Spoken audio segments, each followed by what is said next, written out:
Es-tu en quête de pep ou de motivation? Je pense que ça nous arrive toutes à un moment donné. Il y a des jours où la motivation et l'énergie nous fait un petit coucou timide, mais sans plus.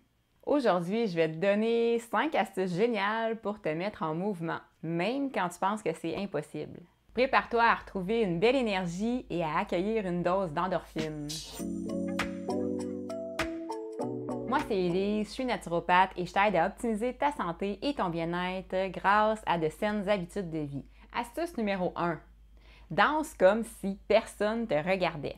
Un de mes trucs préférés pour commencer à bouger, même quand ça me tente pas, surtout quand ça me tente pas, c'est de commencer par mettre de la musique entraînante. Je te dis, là, je sais pas si tu as déjà essayé, mais ça a vraiment un effet puissant sur la motivation. Mets ta chanson préférée dans le tapis, laisse-toi emporter par le rythme et amuse-toi à danser comme si tu étais la star de ton propre spectacle.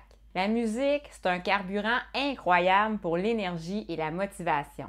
En plus, tu vas te déconnecter de tous tes tracas, puis tu vas te reconnecter à toi-même. Astuce numéro 2.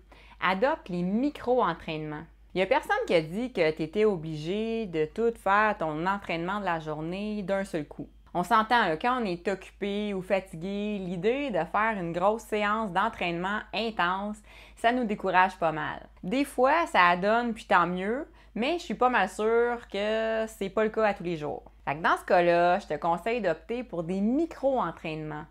Fais par exemple 10 minutes de yoga le matin, 10 minutes d'étirement l'après-midi et pourquoi pas un autre petit 10 minutes, 15 minutes de cardio juste avant le souper. Mine de rien, ces petits bouts d'exercice-là vont s'additionner pour un total de 30-35 minutes dans ce cas-ci. Puis, c'est efficace et ça va te donner un boost régulier d'énergie tout au long de la journée. Astuce numéro 3, partage tes progrès et tes réussites. C'est toujours motivant de voir ce qu'on a accompli. Je te conseille de partager tes petites réussites avec quelqu'un de ton entourage qui va te soutenir ou encore sur un groupe virtuel comme par exemple un groupe Facebook qui va te soutenir là-dedans. Il y a aussi plein d'applications mobiles qui existent pour l'entraînement, que ce soit pour te faire des rappels ou encore pour noter l'exercice que tu as fait. Il n'y a rien de tel que la responsabilité pour t'aider à bouger. Aussi, trouve une amie, une partenaire, que ce soit en personne ou en virtuel, avec qui tu partages tes objectifs d'exercice. Pas obligé de vous entraîner en même temps, mais dans le fond, juste le fait de partager vos progrès, ça va vous aider à vous motiver mutuellement.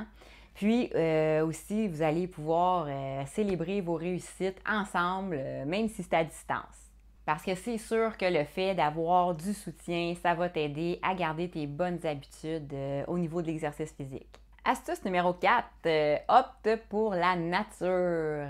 Une petite promenade en plein air, ça peut faire des merveilles pour ton moral et ton énergie. Même quelques minutes, ça nous oxygène et ça nous aère l'esprit. La nature a un pouvoir revitalisant. Alors, sors, prends de l'air, respirer profondément, laisse la beauté de la nature te recharger. Astuce numéro 5, transforme ton état d'esprit. Parfois, c'est vraiment ton mindset, ton état d'esprit qui te freine.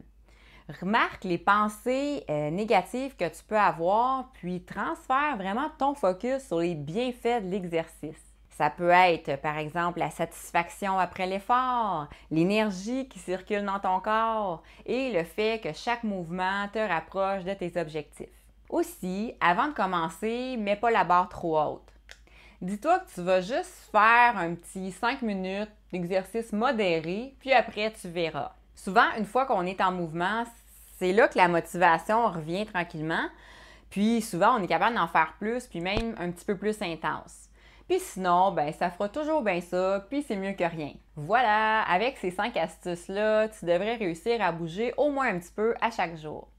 Je te répète rapidement mes 5 astuces que je t'ai partagées aujourd'hui. Danse comme si personne ne te regardait, amuse-toi, lâche ton fou, pratique des micro-entraînements à plusieurs reprises dans la journée, partage tes progrès et tes réussites.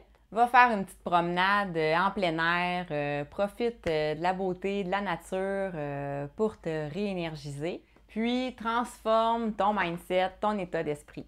Peu importe la durée et l'intensité de ton entraînement de la journée, félicite-toi d'avoir fait un pas de plus vers la santé. Oublie pas que chaque petit geste compte. Le plus dur, c'est de commencer, mais une fois que tu te lances, tu vas voir à quel point bouger peut être génial pour ton corps et ton esprit. Vois vraiment le fait de bouger, l'exercice, comme une façon de prendre soin de toi, de ta santé et de ton bien-être. En terminant, si ça t'a aidé ce que je t'ai partagé aujourd'hui, clique j'aime et abonne-toi pour rien manquer de mes prochaines vidéos.